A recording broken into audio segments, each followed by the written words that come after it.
Perhaps the greatest question known to mankind is, what is our purpose? Why are we here? And of course, people have different answers. Some would say religion, some would say there is no purpose. Some would say my purpose here is to work till the day I die. I don't know, whatever. Um, but I've had a lot of thoughts for a long time. I mean, well, really thoughts, but like in particular and particularly in like the last like 3 months, I've really focused on just thinking like about different things, which I will elaborate on. Don't worry, but it's interesting because they're not super like I doubt they're unique ideas or viewpoints, but I definitely think they are uncommon, and I also think in combination they are even more uncommon. And I kind of just want to talk about it, to not only reason about it myself out loud to an actual public audience, but also to, yeah, I'll jump. Maybe it'll be interesting for others too. I will write blog posts about this. For those who don't know, I have a blog, KojoBailey.me, so go check that out. I'll link it in the description if you want to have a look. But before that, I do just want to kind of talk through it and these ideas, because I think there's something there that may be interesting, but also important. Because the purpose of life is no small thing. It's pretty big in terms of like motivation, and what we as a society collectively even choose to do. So where do I even begin? Okay, let's start with January 2nd, 2026. I wrote a little blog post. Well, I say little. I think it was like 2,000 words. Okay, so like kind of like a personal essay in my Obsidian notes to myself called "My Meaning of Life." And to give you some context, this was I just finished my first term in university, and I was visiting my family um, out the country. And I guess with all that time to think about things, I yeah, I mean, I was watching a lot of YouTube videos. In particular, actually, there was an Alex O'Connor video. I think I even have the name here. That's right. It was a Big Think Clips. Like the channel is from the channel Big Think Clips, and it was Alex O'Connor's video about nihilism called "The Hidden Problem at the Heart of Nihilism," which I will also link in the description. And it kind of got my brain going, or like got me like going like, huh, yeah. Because before watching this video, even for a while, I had considered myself a nihilist, also an atheist, which is another thing I want to touch on. Because I mean, first of all, what is nihilism, right? Because a lot of people kind of have different ideas of nihilism. I choose to just go with the most basic definition, which is that life is meaningless, right? We have humans and people and everything has no inherent purpose, there's no meaning behind it, no intention, it's just there. Some would take it to say that, like, okay, therefore we should make our own purpose. But that's not really nihilism. That's more, I mean, surely it's a branch of nihilism, but like there is a different word for it, which is existentialism, or there's one for like, oh, the world has no meaning, therefore the world has no meaning, therefore we should all kill ourselves and die. And that's also not true nihilism. That's like another like because like you are inferring or like you're applying your own meaning to it.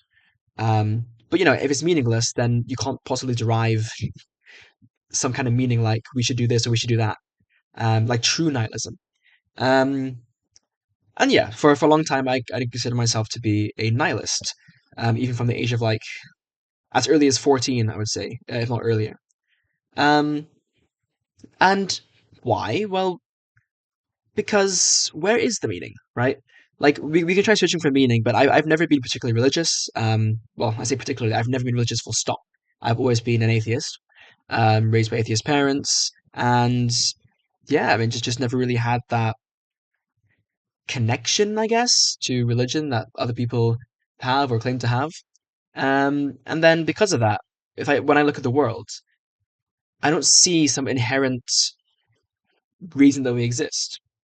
So it's less like it's less of a mindset like life is meaningless, and more just an observation. That's how I would see it.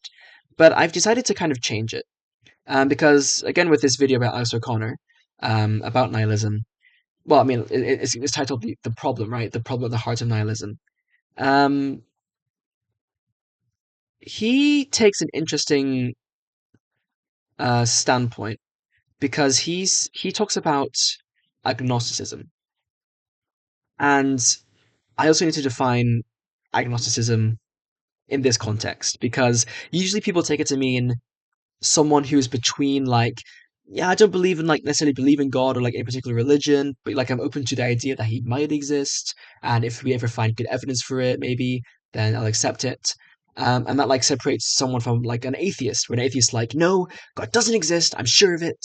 Um, and which is why a lot of people say, oh, if you're an atheist, you're no better than a theist, which I think is a bit of a stupid argument. I think most atheists would probably truly um, like if you explain to them the difference between an atheist and an agnostic, they would either be agnostic and say, okay, well in that case, yeah, like if God presented himself, I'd believe it, or they'd be anti-theist and by saying, well, I don't care if God exists, I'm not going to submit to him, I'm still going to be against him.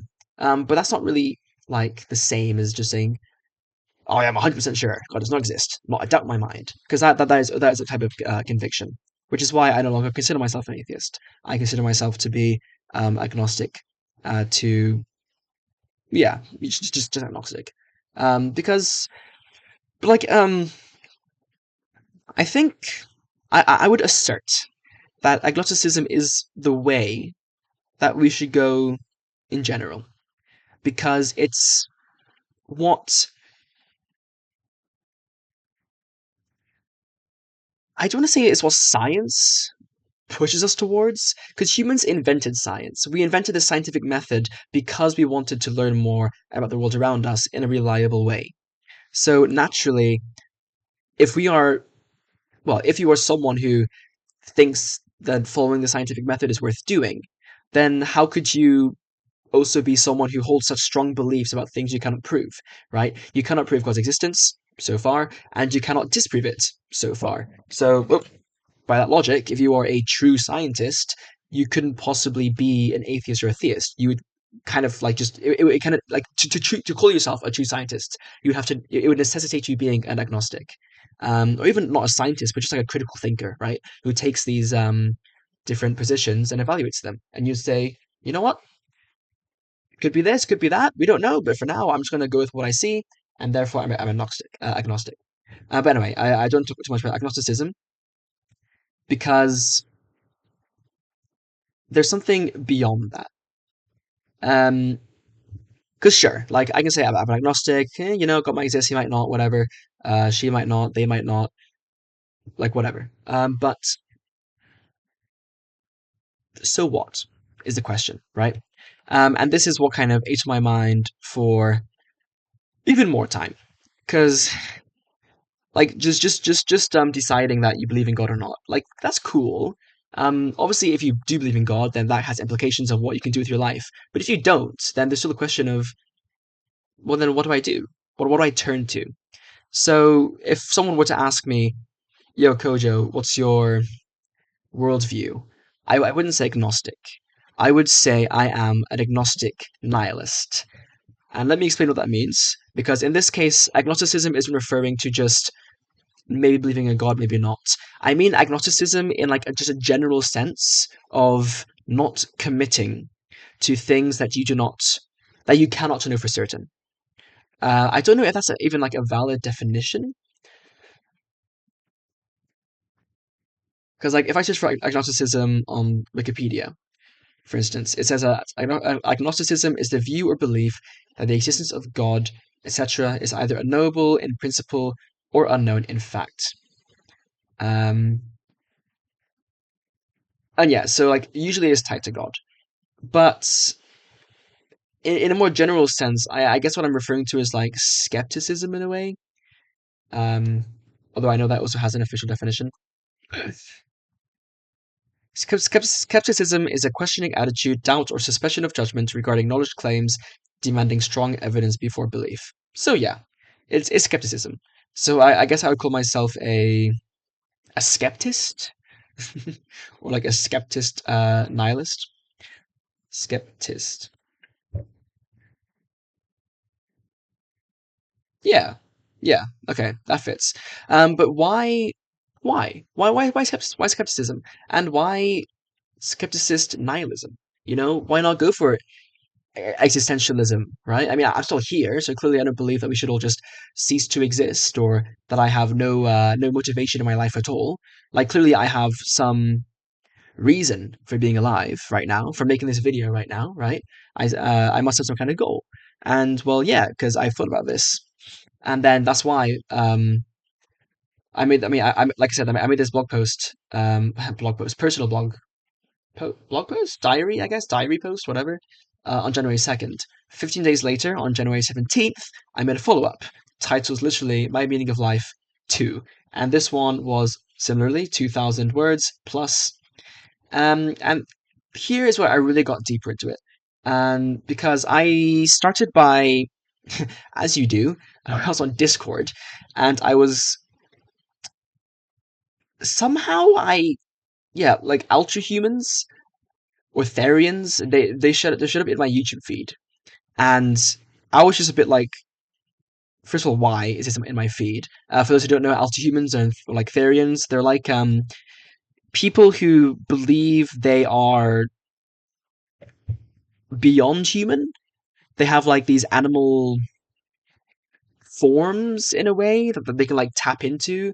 Like I'm a wolf, you know, like I got like they like my tail, for instance, or things to feel more at at like connected with their ultra human side or Therian side, whatever. Um,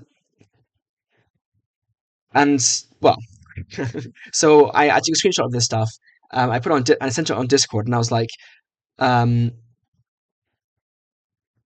well, mocking it basically.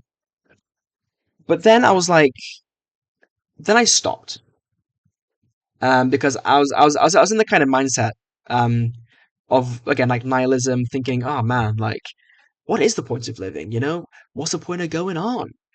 Um, so I see this, and then after the sarcastic comments, yeah, the sarcastic mocking comments, I stopped and I was like, yeah, but like, so what? Like, if I'm gonna call myself a nihilist, which I did at this point, then who cares if people are, you know, being ultra humans, if it makes them feel more, I don't know, more alive, right? If it gives their life purpose, like, who cares? Um, which I guess is a bit more existentialist, right? Like, go ahead and make your own meaning to life. And I said, and I quote, "It's not even like there's an objectivity to that being wrong, because like morality is subjective. Um, I don't know if you can argue for objective morality without referring to like some sacred text where the creator himself or themself or itself like wrote some rules that we should abide by, and then like that's our objective standpoint. Um, but as someone who again is agnostic, I I don't believe that.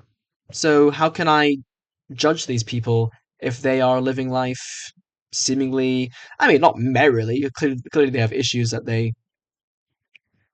use like these things as a well, not a crutch, but like is a form of escapism, right? Like if you watch movies all the time, then it might be a sign that, well, either you just love the movie craft and maybe you'll probably become a director in that case, or like a reviewer, or maybe you just are trying to escape from the reality that you don't want to face. But I mean, that aside, like still you're just having fun, I guess, is the main thing. Or like you find a community of alter humans or Therians. So it just really, for some reason, like that particular thing just triggered me to be like, wait, this doesn't really feel right to be making fun of this, be mocking this. Why doesn't it? So why? Like why am I having this realization now? Um, so I've wanted, so well, yeah. So allow me to explain. what I mean by skeptical nihilism, or as another way I called it was hypothetical nihilism, which is that with any viewpoint on reality, as I said, right, atheist, theist, if you are going to be truly rational, rationally minded, you're going to be agnostic because you cannot say for sure that God doesn't exist. You cannot say for sure that God does exist. Likewise, with nihilism, how can you say for certain that there is no purpose, that there is no meaning to life? You can look around and say, I don't see one. Therefore, I guess there's no meaning to life then. But, likewise, you can look around, see no God, and say, God doesn't exist. I'm sure of it. But do you? Are you sure of it? Can you prove it? Can you prove there's no meaning to life either? So, which, that kind of pushed me to go, okay, then, well, I don't feel comfortable committing to this idea of nihilism. Not only because, of what I've just explained with like the rationality, but also like if I was such a true nihilist, then why am I still alive? Why am I still going day to day? And I mean, like definitely at some points, I would reach like a state of mind where I do feel a bit like, oh, what's the point of going on then? And then like I'm kind of like stuck there thinking. But then it's those moments that pushes me to come to these. Um, I hesitate to say, as usual, realizations because that makes it sound like it's like a truth that I've realized. But obviously, I could be lying to myself or whatever. Um, but like it's what leads me to have these thoughts, in the first place. Those periods of deep reflection where I'm really looking for just a purpose to existence, and then I reach out, thinking of different thoughts, and then I guess alter humans show up in my YouTube feed, and that clicks it for me. So what is this so-called hypothetical nihilism, agnostic nihilism, skeptic nihilism, whatever you want to call it? It's just a belief that there may no be, there may no be, there may not be a meaning to life, but it is not yet proven, or potentially it is unprovable. But likewise, how can you say for certain that something is unprovable? It's not like a maths problem. In fact, in maths, can something be proved as unprovable? Something can be proven to be unprovable within a specific mathematical system, but because you have like axioms, right? But like in reality, can you do the same for like such big questions as is there a meaning of life?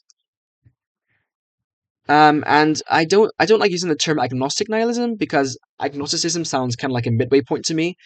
I do like the term hypothetical nihilism because I'm hypothesizing that there is no meaning of life, and it's important as well that I'm hypothesizing because it's scientific, right? I want, and this is getting into what I now consider to be my purpose, or at least a purpose that I mean, like not like a given purpose, but a purpose that I've decided to or like a goal to follow, which is I want to find out now.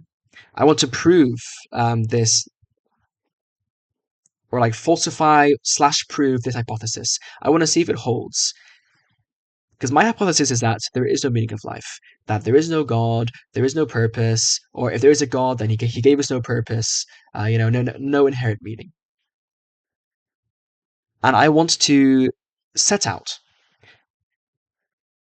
and see if this can be proven false or true, which is why I use the word hypothetical in hypothetical nihilism. But for this to work, there are some axioms, right? There are some assumptions that I do make about reality, and I think it's important to actually address those. First of all, that knowledge exists, that there are propositions that are either true or false, even if they are unknown or unknowable, well, seemingly unknowable, that there is a definitive answer out there somewhere. And this kind of came from me actually in the first term of university. We were learning about logic, and I asked my professor, we have true and false in these propositions, but like, what if you just don't know something yet? Like if I say, for example, the proposition, there is life out there, right? Is that true? Well, we don't know. I think we don't know. Maybe it's been proved already, but I assume we don't know yet. Or is it false? Well, we can't say that either. So if it's not true or false, then what is it? Then his response was that, yeah, but in propositional logic, if something is that, okay, like even if it is not known yet, there is still an answer. Even if humans or no living creature has gotten that answer yet, found that answer, then that answer exists still. And one day we will probably discover, I mean, my hypothesis is that we will discover that there is life out there, and then we can say, yep, now we can say this proposition is true, or even like most likely true. But either way, you could say, although like the universe doesn't know per se, but like the knowledge is out there, like it is a fact in reality. Um, or at least I think I interpreted that correctly. Um, and this seems, I mean, like this was quite like eye opening for me because it's like, okay, yeah. So in that case, these propositions that we call unknown are just things waiting to be discovered. And we could say that they are unknowable though, which is an interesting thing. Um, but like it's so hard to prove that as well. Anyway, so that's my first proposition, or my first axiom, sorry, my first assumption, that there is knowledge out there, it exists, whether or not we know it, the answer to a proposition or a question, there is an answer out there. That's my first assumption. And it's important because, if you have the proposition of, is there a meaning of life? Then I also believe that there is an answer, yes or no, and it's just a matter of can we prove it or disprove it. The second assumption is that I exist. The classic, I think, therefore I am. Because I seem to exist, and for all intents and purposes, if I didn't think I existed, then what the hell then? Like I just stop existing? Like clearly not. So whether or not I can prove I exist, I will at least assume that I exist, because to do otherwise would just be not like absurd, like absurdism, but just like completely just nonsensical. Like I couldn't do anything with that information. It would just, yeah, like I need to exist to think. I think therefore I am. So it's an assumption I make. I'm an axiom. And then the third one was that the universe exists. The material world around us, even if it turns out to be a simulation, or even if it, I don't know, is all a hallucination. Whatever the case, the world around, uh, um, in the way that we can interact with it, is real. Because we can touch things, we can see things, we can taste things, whether or not it's, quote unquote, like real, um, perceptually, perceptionally, like whatever, like to our senses, it is real. And that's my third axiom. And the reason I have these axioms, I mean, there's different reasons for each of them. But it's just so like you don't waste time thinking about things that are a bit pointless to think about. Like you could think, oh, do humans really exist, or are we just non-existing? Like you can think about that, but like, good luck, I guess, is what I'm trying to say. Or like, does the universe exist, or is it a simulation? Like, yeah, sure, like we can look for ways to break out of it. So like, I'm not saying that the world isn't a simulation. I'm just saying that whether or not we are in a simulation or not, we can still interact with that simulation and learn more about it. And by learning more about it, we'll probably get closer to figuring out it is a simulation, if it is one, or it is a hallucination if it is one, right? Like it is a pocket dimension if it is one. Um, like the point is that we can interact with the world around us, with the universe around us, and that's that axiom. Because if we couldn't, then how do I explain picking up this bottle? Um, I don't know. Like I just don't know. And so it's useful. It's useful to assume these things. And again, like with the first axiom, knowledge exists, and there are propositions. If I couldn't agree on that, then how could I possibly learn anything? How could I say, with confidence, like any confidence, that yes, this color here is pink. Um, well, I mean, it's pink to my eyes. Maybe you'll maybe someone will say like this is red. Maybe some will even say it's orange, depending on the lighting. Um, like I can see how this kind of looks a bit orange in my camera. But like whatever the case, like the actual physical color that I can see, maybe my label for it is incorrect or like it's subjective. But like the actual physical thing, if I could describe it empirically, like that would be true. And like you could argue, but is it really true? Like how do we know for sure? Maybe it's blue, but like I don't know. Like you could say that, but it's not. I feel like it's not productive. So these axioms aren't necessarily like these things are definitely true, but they're things that I assume to be true, kind of for the sake of convenience. To because like like it's a baseline that's necessary for hypothetical nihilism to really be something I can pursue, or something. Yeah, like something I can believe in, and then like the pursue the implications, which I'll get into in a bit. Um, and if you're hearing this, then maybe you think, well, I would expect that anyone who hears this, or like at least the vast majority of people who hear this, would agree with these axioms. They would find these agreeable, and probably already also believe the same things. They would probably agree that, yeah, knowledge exists. There are things that are true and false. Um, so yeah, it seems fine to me. I can live with that. I can live with the assumption that I exist. Like I can get with that, and I can believe that the universe exists, and that the universe exists, and that it is interactable, and that even if it is a simulation, we can still interact with it and learn about it. So yeah. So hey, if you can get through those, if you can agree with those three axioms, then what is stopping you from being a hypothetical nihilist? And this is like my other argument, which is like not only is this like the reason I choose this, right? It isn't out of personal preference.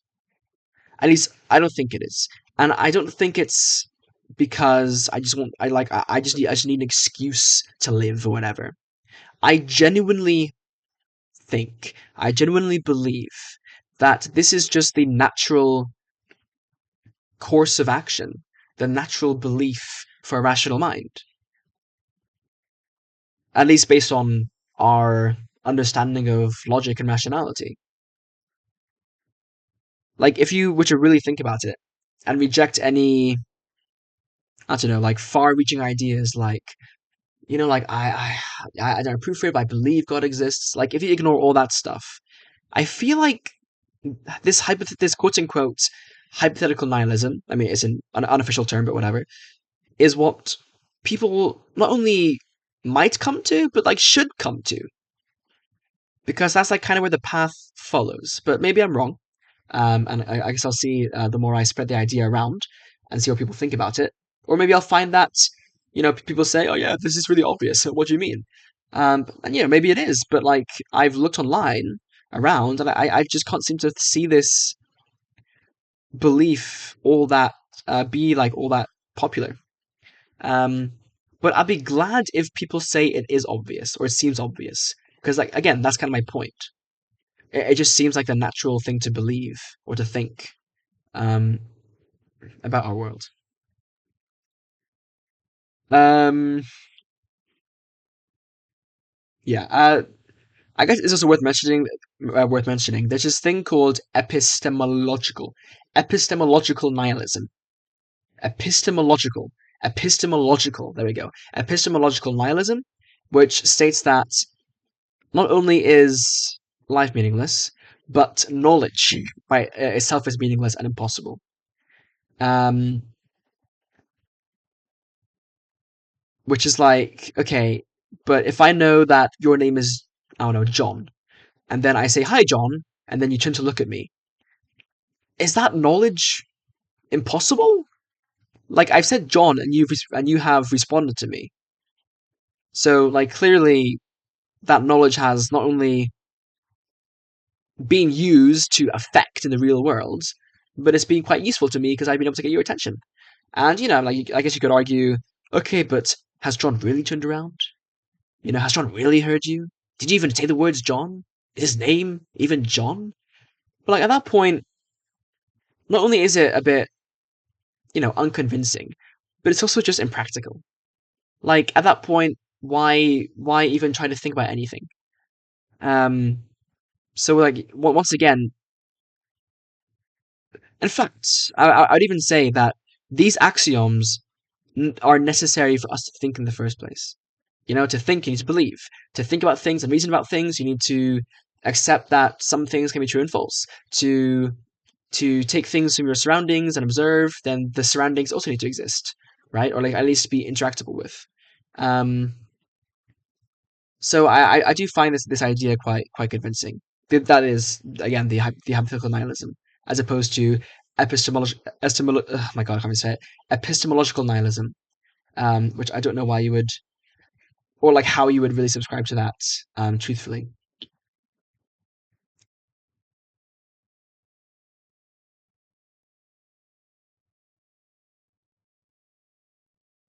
Yeah. Oh, and by the way, I do have my blog/diary post here. Um, quite interesting. Anyway, so now, okay, like again, like the question still remains why, or like so what? So what? What is so important about this idea then of once again hypothetical nihilism? Because like I said, like I was a nihilist or like I was an agnostic, but like so what? Like what do you do with that information? And another reason I quite um like the idea of hypothetical nihilism is because it does have implications. It's not just like a worldview. Like it genuinely has implications of how you should go about living your life.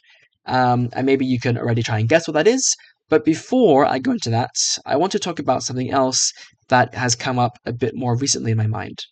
And that is determinism. The idea that everything that ever happens is just a result of some previous action that led up to it, like a domino effect. Um, and the main counter to determinism really is that some things may be random or stochastic, like in quantum physics. Like there may just be some things that are literally truly random and unpredictable. In which case, determinism, okay, in that case, it doesn't really work. But when I talk about determinism, what I really mean is the idea of hard incompatibilism, as in like as in compatibility. Um, and you may be asking, hard incompatibilism with what? What is incompatible? And it's free will. Free will is incompatible with both the idea of determinism and non-determinism. Um, and I will explain. If you have, okay, well, to really explain it, I first need to start with the deterministic argument, which is if I have a ball and nothing is acting on the ball, no forces are acting on the ball will remain stationary. Newton's first law, whatever, the law of inertia. But then if I move the ball my finger and apply force to it, then the ball will accelerate and suddenly it will be in motion. Or, well, at least relative to itself. Or relative to me, it'll be in motion. Because obviously there's like relativity and stuff, whatever. But either way, like, what, for the moment I push it, it will experience a force. Um, and if we are to abstract this, well, not necessarily abstract it, but like apply this idea to literally everything, then you get the idea of determinism, you know? Because like everything from the neurons and the electrical signals firing in your brain to the very atoms that make up your hand, all of those things are just being influenced by forces or being acted upon by forces. And therefore any action that happens, any motion that happens, is the result of those acting forces. So you may ask, okay, where do those acting forces come from? Well, they come from other acting forces, and then those come from other acting forces. And what like the general quote is turtles all the way down. Um, I forgot why specifically it's turtles, but honestly, it doesn't matter. I prefer to think of it more like a domino effect, where like one domino knocks over the other domino, and that knocks over the other domino. Um, and I mentioned again electrical signals in your brain. Um, if someone slaps me in the face really hard for no reason, I might be shocked and I might be angry. And that is my reaction to them slapping me in the face. Or if someone, I don't know, comes up to me really hard, just pushes me really hard, I'm gonna fall backwards, because once again, I'm reacting to something, to an action. Um, and then if we just ask, why did that happen? Why did they push me? Okay, well, maybe something happened to them that made them want to push me. But then what's that thing? Well, maybe they wanted to push me because I said something, and then like, okay, but then why did you say something? Well, I said something because this, and then said that, and then you can just follow it back. And then the idea is that you could follow that chain of reactions all the way back to the beginning, to the dawn of time, right? To the beginning of reality itself. Um, and there you go. It's turtles all the way down. Um, which is a very interesting idea and a very compelling idea. And it has implications on free will. Because if everything supposedly is just the result of a previous event, then that means that that event was determined. Not determined in like a fateful way, like someone wrote this out to happen, but rather just that it was the natural outcome of the current state of a system or whatever, of the forces acting in a system, on a system. So with free will, then, like if free will is the idea that we can truly make choices that are independent of other factors, well, how? If everything is just a reaction to something else, then how can we say that we have free will? Because how can you make a decision that is just like that isn't dependent on other factors? And you could say, oh well, I'm considering the factors myself. I'm taking these things and I'm making a rational decision by processing them. But like, how are you processing them? Like if you hadn't, I don't know, learned how to do your times tables in the third grade, would you have the same thinking and processing ability as you do now, assuming you learned your times tables, or if you learned even just like how to reason in good arguments. I mean, I'm sure everyone could think of people that they would consider to just be, I don't know, stupid or dumb. But like, why are they stupid and dumb? Are they just genetically, predisposed to? Well, no, because that would kind of go into the idea again of just determinism. Like things are determined from birth. Well, okay, if I don't believe in determinism, then I must, I must believe that they have some kind of agency, that they choose to be dumb in a way. They choose to just ignore the things that are obvious. But then why? Why do they do that? And this is where this idea of hard incompatibilism comes from. Because even if the world is not deterministic, even if some things are truly random, like okay, fine, but like that still doesn't mean that I have any more agency. It just means that not only are my actions the result of a series of previous events, but also that sometimes random stuff just happens as well that I also have no control over. So like no matter how you look at it, it just seems like there is no argument for control, that we have any control over anything, really. And there is like we can get into like, okay, what are you? What is a decision? Like, what does it mean to be in control? Like, even if it is like even if things are determined, like I can still like define the idea of control as like if we personify you, and like make it seem like you have control, but in reality you might not. Like, okay, that's fine, but like either way, we're still talking about the same thing, which is that ultimately people are not don't have like are just kind of the results of their environments and what happens to them, and like they're gain knowledge over time, they gain experience. There are genetic factors too. um yeah, and like I've just really struggled to find any counter argument to this, even in light of religion and religious ideas, right? Let's say a god does exist. So what? Like, what does that even imply still for free will? Like, he gave us free will, okay, but like, then where is it? And how do we use it? And then, like, if he gave us free will, then like, can we choose how that free will works? Like if you are, I don't know, a supporter of some political party you don't like. um, I mean, like, sorry, if someone else is a supporter of a political party you don't like, like, then are they like, do they really make that choice, or is that because God gave them a particular moral compass?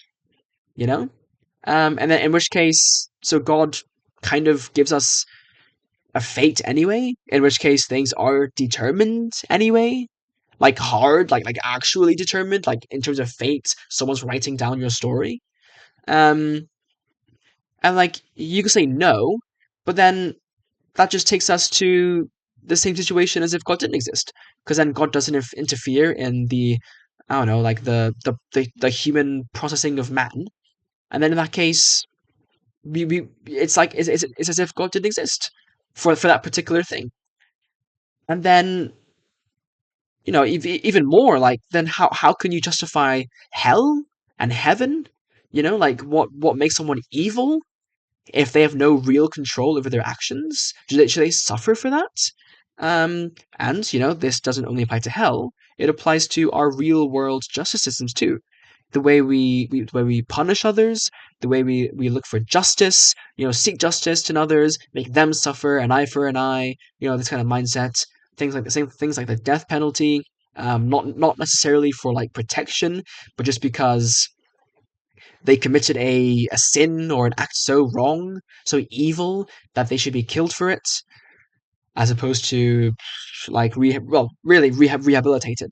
And rehabilitation is a really interesting thing. That it's something I care deeply about, passionately about. Um, Although I'll save that for another video. But like, the implications of this hard incompatibilism are phenomenal. They are like, they change the way that someone will see the world, that they will see others, and that they will see themselves. Right? And I again, like, I talk extensively about how what the implications are for how you see others. Like, if someone, I mean, it like, once again, I think I really do think that this is just a natural, rational argument that someone can come to if they think about it just deeply and rationally. Because we've had these ideas before, like maybe you've heard the self help kind of thing, where like if someone cuts, like, I don't know, like, is being rude to you,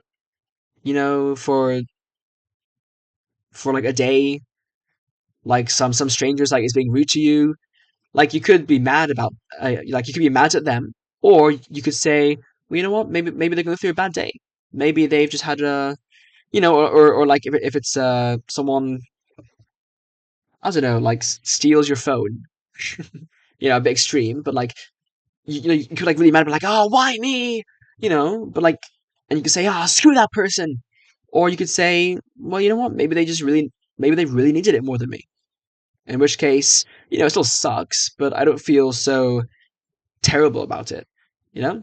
Like, I just hope it's gone to like a better cause. Um, that's a relatively useful mindset to have, and something that's kind of being promoted, especially in like these Western low cortisol stoic kind of philosophies. I said Western, but that's because like I kind of see it more in like Western media. Although the ideas are still there in like Buddhism as well. Like just like not really, like kind of like going with the flow, not like really letting things bother you if they don't need to, kind of thing. So it's like clearly humans to like already kind of have this sentiment. So it's just weird to me that we haven't taken it further. Well, like not weird, like it's not like necessarily weird, but I just think that we should take it further and like really just nail these down, right? Because once again, like the implications on the justice system, etc., are massive, but also the implications on how you treat yourself. Not just in like, okay, I'm gonna feel better because I want to be stoic about it. No, like I really mean like from a scientific optimizing your life standpoint. If you hold the belief that you are simply the product of previous actions, environments, um, influences, then what is a logical thing to do for you to be successful?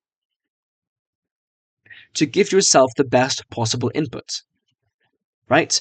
You give yourself a good input, you get a good output. At least for determinism. In a stochastic environment where things are random, then you may also want to increase your chances of success by playing to the odds or somehow like somehow putting the odds in your favor. But either way, there are ways that you can hack the system around you to maximize the good input to get good output. And so then, what is that input?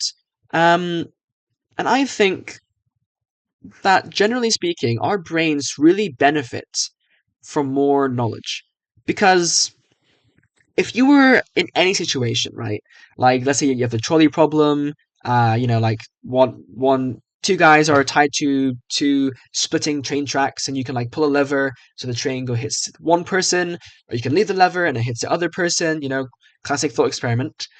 Um like you could make a decision on that information alone, but hopefully you would also try to, if you can, ask, okay, can I have more context? What else do I know? Right? If I have more knowledge about the situation, then I feel I can make a more informed decision. Like okay, oh, suddenly I learned that the guy on the right side is Hitler, and the guy on the left side of the track is I don't know, like Mr. Beast, who's building walls in Africa, right? Like whatever you think about Mr. Beast, like you'd probably agree that Mr. Beast surviving is better than Hitler surviving in his prime. Where like if he goes off the train tracks, he's going to go and kill a bunch of people, right? Like having that context is really helpful. Um, and like some people like people can also make a case for like not all information is good. Like sometimes you can get information that leads to bad outputs, but generally speaking, I don't think that's necessarily true. I think for like the vast majority of things, the more you know, the better. And if you have a case where certain knowledge is being bad for you, it's more because you're getting a closed, narrow point of view, like a narrow source. Whereas if you then got some more information, like from like more diverse information, I don't really see how that could be bad for you, because then you can like really evaluate properly, and your brain, like I like to think of my brain and our brains in general as a machine, right? And if you just feed it good stuff, or like a range of stuff, like what it wants is a diversity of information, so it can take that, process it, to do what it's good at, which is processing things, thinking logically, and then it can help you make better, good decisions. Um, so clearly, knowledge is quite important, right? The act of learning is quite important. And I say quite, I mean extremely important. Because like just look at our own lives. Like what do you do from a day to day? What gives you like a real sense of meaning and of joy and purpose? You know? Maybe it's well, I mean there's so many examples I could give. But I would like to assert that what really, really gives us meaning is learning.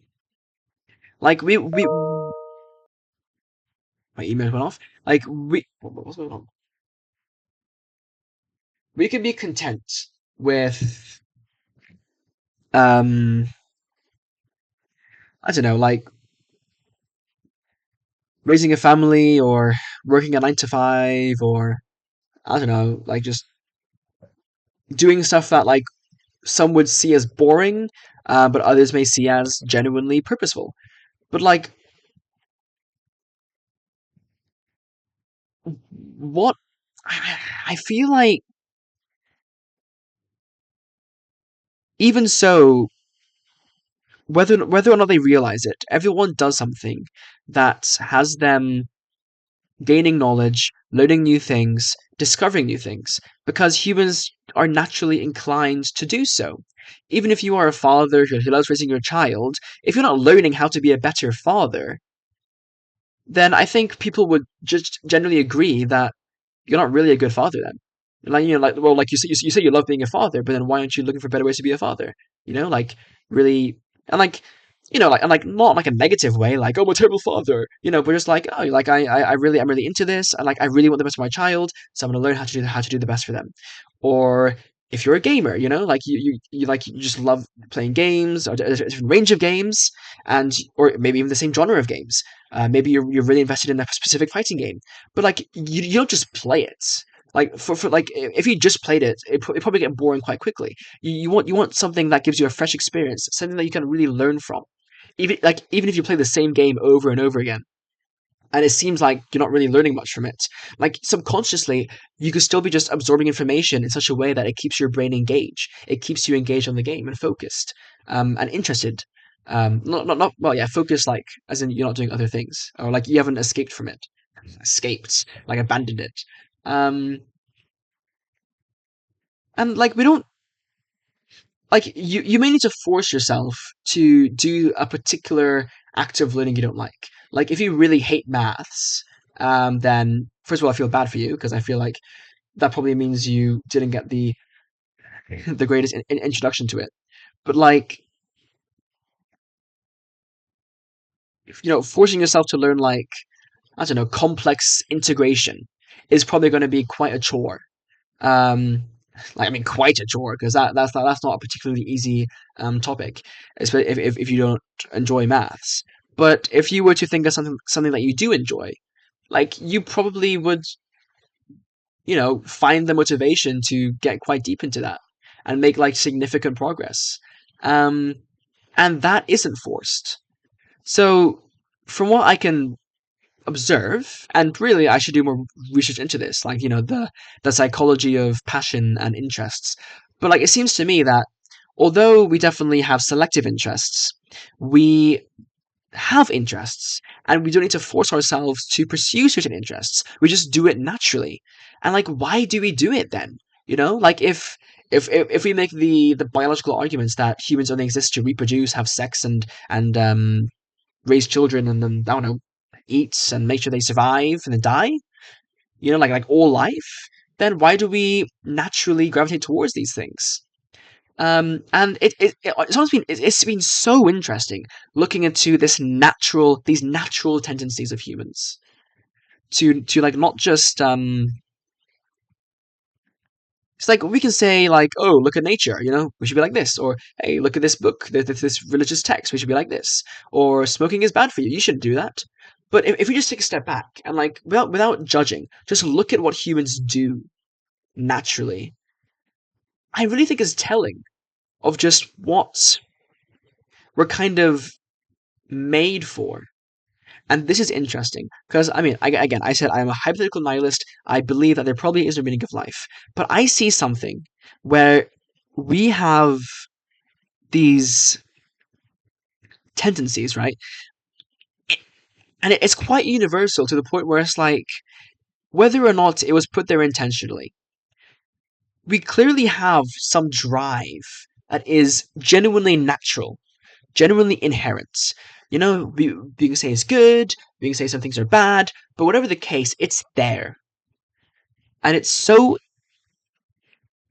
interesting to just think about why might we have that. I think we could say, oh yeah, we should, and I guess we should get rid of that. You know, fair enough. There's some like natural things we could do with we could do better without. But particularly for the pursuit of knowledge, I have a fairly strong case. Well, I mean, I call it strong. Maybe you disagree, but I have an argument for why it actually is a good thing to do. Um, I even remember like seeing like in other animals as well. Like I was shocked to see that like other animals are also able to do things like appreciate art and create art. By the way, so like the fact that it's not even just a human thing is also really interesting. Um, and I mean, obviously, there's like the question of like what the hell are plants about, but I don't know, man. I don't know. Um, oh, and there's something else as well. Not only do we like learning, we like sharing our knowledge, right? I mean, for me, obviously, that's easy for me to say. I'm making this video because I want to put my ideas out there, and hope just kind of pray they get well, they make some kind of impact at some point, or they leads up to something maybe. But just generally, like if a kid discovers something, they'll be inclined to like tell their parents or tell their friends about this cool thing they've discovered.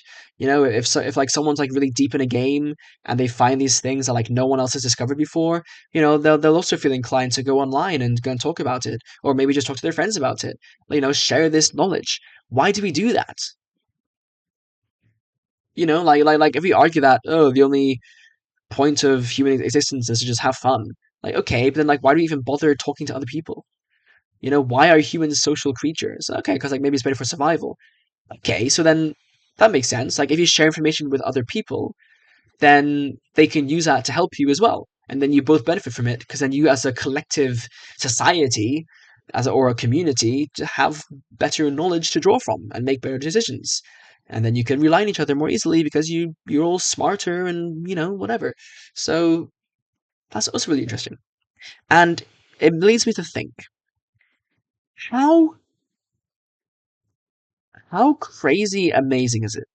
Like just really how not miraculous, but just wow. Like it's truly wowing that we are so diverse.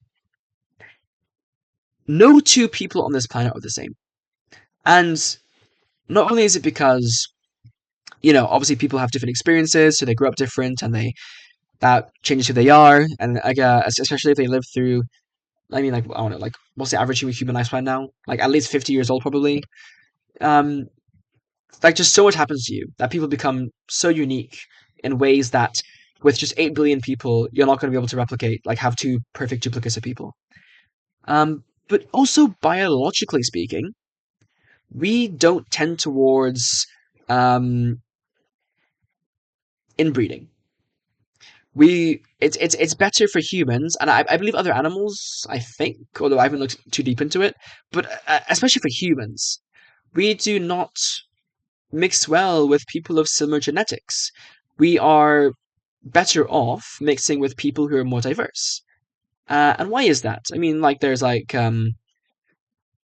again, like there's arguments from like from survival, like natural selection, and like if we diversify our genes and we can survive, have like like more like there's a bigger pool of randomness, so then we can survive different things better and evolve as well because we're mixing different things together. Whereas if we just, I mean, there's also like random mutations that can occur. But from what I understand, there's also the level of like mixing traits can give unique traits that may be useful, and if you just don't do that, you don't change, then those animals can die out. I think there's probably historical evidence of that, of like different species that didn't mix; they just died out because they weren't able to adapt to their environments because they never changed. Um, so like surely a big benefit, or like, well, not benefit, like a big power of humans is their adaptability. It's a really useful trait. Um, and it's also led us to, again, just the wowing results that we all, for the most part, have our own different interests. We have our own unique characters, and we have our own things that we want to pursue. Now, if you heard someone say, you know what, I think that all humans should learn and that we should come together as a society and put our heads together and we should try to figure out this one goal. What is the meaning of life? Then like you might think that that means having everyone think, like have the same interest and put their dedicate their lives to it, right? But I have a different argument, which is that we don't need to to come together. Well, I mean, like we should come together, and I'll explain that. But like we don't need to drop what we're doing and go ahead and focus on the same goal. We can get by just doing our own thing, our own niche little thing that like other people think is useless, maybe, or like not that useful, or maybe they do think it's useful, but like you're just so deep into it that like only you and a few other people have the expertise to like really make progress and learn more about it. If we have people doing that, then like it's just classic divide and conquer. The amount of like different fields that we can take, like we can advance in and gain knowledge in, is humongous, absolutely humongous. 8 billion plus people. I think at least 8.4 billion now on this planet as of 2026, which is an insane number. If you have those people not working together, but working just like, maybe in small groups, maybe individually, but then the important thing, sharing that knowledge with the greater society, contributing their knowledge to society, reporting what they've learned, and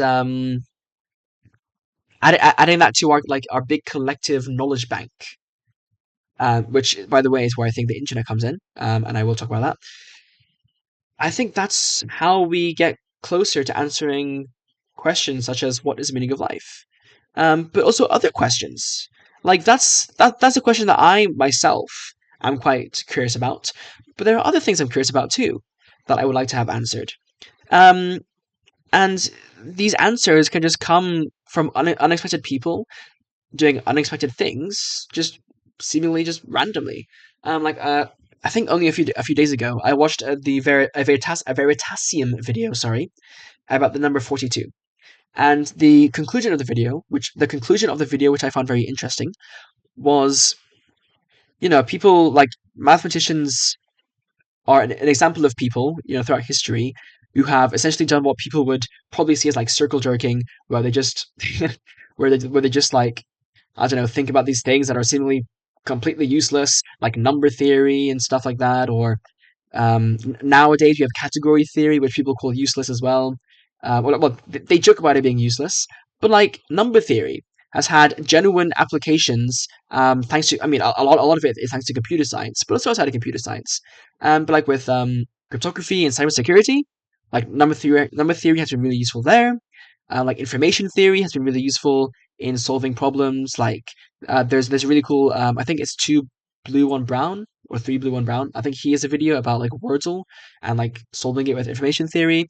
Category theory, look at functional programming, Haskell, OCaml.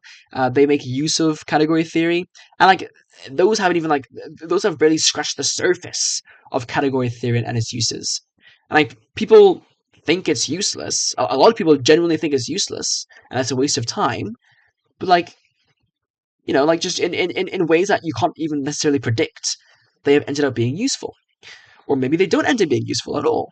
But then we don't know that. Like we just generally don't know like where these things could lead, because things can connect, and especially, I mean, category theory is a great example because it literally looks at ways in which things are connected, in which like things can be morphed or transformed into other things, or like modules of reality. Like yeah, like just because someone is really passionate about prog rock doesn't mean that what they discover might not one day be useful in an area like quantum physics. It is genuinely quite incredible that it's so useful that we have our own individual passions. And I think that therefore we should try to push for these, for people to pursue their own paths, to not like just go down the path they don't want to do, like have a job they don't like, but to really explore their own personal interests. Because if people are really, really passionate about something, like it's amazing what they can accomplish, what they can discover. Um, so like I talked about being a nihilist, and I started this video with nihilism and all that, but like I'm really optimistic because we can put our we can come again, like not like literally come together, but we can help each other as a society, which I think is kind of like the whole point of society in the first place, to help each other not only function as a, again, like as a group, but like also help us flourish as individuals. Um. Anyway, anyway. There is one more thing I want to talk about. But just looking through this real quick.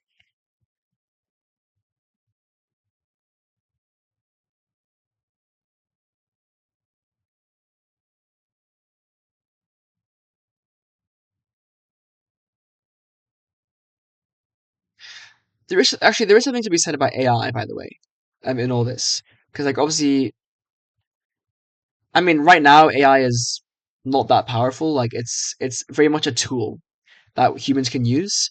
And I believe it should not be taking over the roles of artists, because artists have, like, at least financially, to be able to support themselves in our current society. If AI replaces artists, then artists will not be able to pursue those passions freely, because they won't just have, like, they just won't have the finances, um, or financial security to do so. Um, so that's also an interesting topic.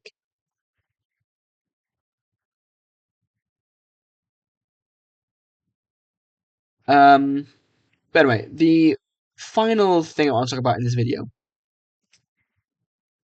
is I have this idea, because I talk about, um, let people do their own things and have them report their findings to society as a whole, right? To, like when I say society, I mean humanity. Like I think it'd be really useful if we had a bank of knowledge that anyone could contribute to. Um, and the best way to do this would, of course, be the internet, because that's our way of connecting around the world. And then people just need to have internet access and some kind of computer to do so. Um, yeah. So the first thought that might come to many people's minds is Wikipedia. Wikipedia is literally a bank of human knowledge. Um, but I have issues with Wikipedia. Not just because it's not always like. I mean, like, well, one issue is that if you get into really niche topics, like recently I made a video about category theory, and I spent a lot of time focusing on the Wikipedia articles for it to see what I could learn from Wikipedia alone. And I found that because it's quite a niche topic, some pages weren't, well, first of all, some pages didn't exist.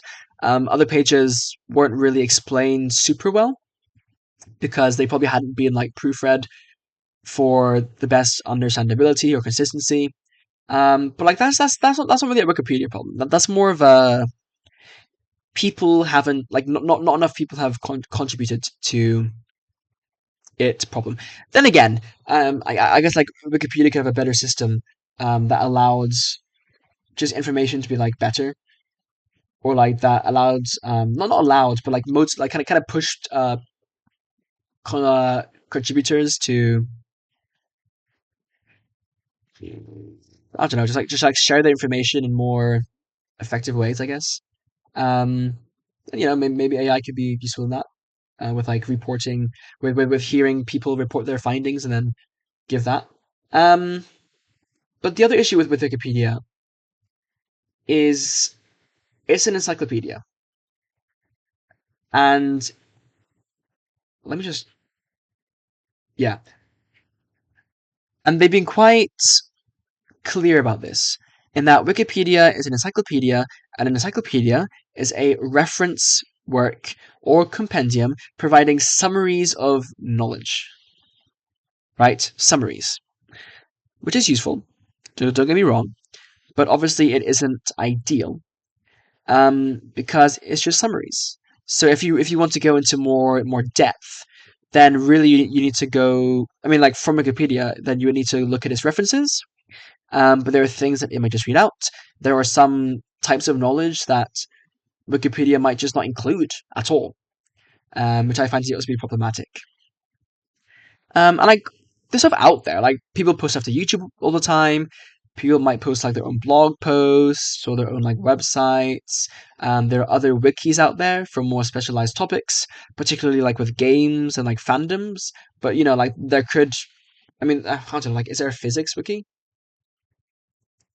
for instance?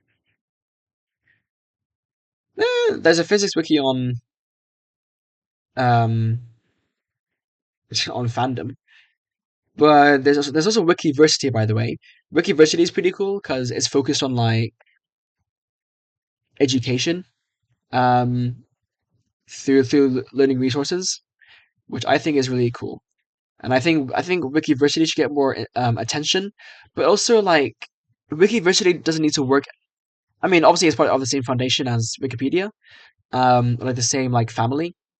Um, but I think these things could be just better integrated in general. Like we could have a more connected internet.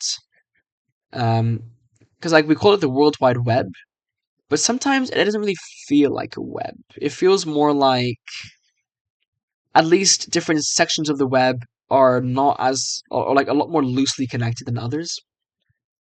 Is there a computer science wiki? There is a computer science wiki for high school computing. Um, it's kind of cool. For IB? What? There's an IB computer science wiki? Okay, well, if you're doing IB computer science, then go check that out because that's kind of cool. Um, but yeah, I think Wikipedia, like, I think Wikipedia is a great thing. I think it's telling again from like the natural human thing, argument that Wikipedia is so popular and that it has so many contributors. I think it really says something about how much we value having a bank of knowledge. Same for things like archive.org. YouTube being a platform for people to find things is also like an example of that. Libraries obviously exist for non digital work, but there are also digital libraries. You have like these sites for research papers, stuff like that. I think these are really great, and I think we should, as a society, I think, and even governments in the world, I think we should focus on more on having better systems for this stuff, for really connecting it. Because like right now it's very corporate, in lots of cases. Like Wikipedia gets by being um I don't actually know how Wikipedia operates. Like, I believe it's like a charity. We'll look it up. How does Wikipedia operate? I mean, it's free, obviously. Um, it's open collaboration. It's non-profit. That's right. So Wikipedia is hosted by the Wikimedia Foundation, um, and it's non-profit. So it's funded through small donations. No ads, by the way, ad-free. And like I mean, if you go on Wikipedia, you'll occasionally see like a banner at the top that's asking for donations, and that's how it gets by, right? But then you have sites like YouTube, or like sites like I don't know, like some like certain research paper gatekeepers or libraries, online libraries, or like news articles kind of sites, where those are more corporate and therefore there's less. I mean, first of all, I think there's a limit to how much they can even connect with other services and sites because that may be seen as anti-capitalist. So I guess what I'm trying to say is that we need a bit of communism in our research and knowledge storage. Um, but like seriously, like we can do better, and I would like us to see better. And I really want a big part of what I want to focus on in the coming decades. Like I'm talking like now like my life goals. Um, like definitely a lot of that includes researching and finding and implementing better ways, better systems to store, share, and maintain this knowledge. So yeah. Anyway, that is what I wanted to talk about. So just kind of summarize what I yapped about today. I think that if you think about really hard about it, that you will naturally come to hypothetical nihilism, hypothetical nihilism, or at least some kind of form of it. I also think that if you think really hard about it, you will come to agree with hard-incompatibilism, because um, how like if free will exists, where is it? Is it the soul? Like, okay, fine, like maybe it's a soul then, although you can't prove that the existence of a soul yet. But let's say you do say it's a soul, then how does that even help things anyway? Like, is the soul just magically getting free will? Where's that coming from? So I think that's also just a logical conclusion, that hard incompatibilism is true enough, or like seems true enough to believe in. And the third point was that humans, the first 2 points imply that we humans have not only a natural tendency to, but I would even say that we would greatly benefit from, to the point where I could argue it is our purpose. Still subjective, but like so beneficial to everyone that even if it is subjective, it will be objective from the viewpoint of society collectively, like what's the word, a consensus that humans should research and learn and discover new things, and that we should find better ways to do that, because God knows what we might discover. Um, yeah, pretty cool stuff. And I'll see if I can make these ideas more concrete in some blog posts coming up. Once again, check out my blog if you want to. And um, my mind's gone blank. There's something else I wanted to say. Oh yeah, the video again, the Alistair Corner video, I'll link in the description, and there might have been something else I said I'll link it in the description, but whatever. Anyway, if you watched this far, um, I mean, um, I say thank you, but really, I just hope it was interesting. Um, and gave you something to think about. And I'd love to hear your thoughts in the comment section below. But there you go, 1 hour and 20 minutes.